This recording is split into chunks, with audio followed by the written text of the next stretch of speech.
দেশের ইতিহাসে সবচেয়ে বড় ও ব্যয়বহুল প্রকল্প হল রূপপুর পারমাণবিক বিদ্যুৎ কেন্দ্র।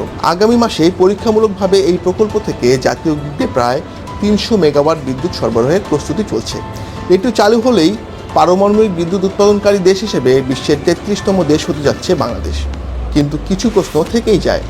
ব্যবহৃত বিপজ্জনক পারমাণবিক বজ্র রাশিয়া কীভাবে ফেরত নিয়ে যাবে? আর শেষ পর্যন্ত রূপপুরের প্রতি ইউনিট বিদ্যুতের দাম কত পড়বে? চলুন জেনে নেওয়া যাক।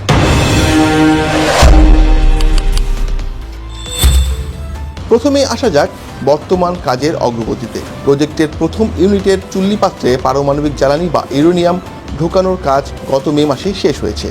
এখন চলছে জটিল সব পরীক্ষা নিরীক্ষা। প্রথম ধাপে 2046টি এবং দ্বিতীয় ধাপে 90টি পরীক্ষা পার পেয়ে গেছে রূপপুর। এখন দ্বিতীয় ধাপের শেষ 18টি অতি সংবেদনশীল পরীক্ষা বাকি।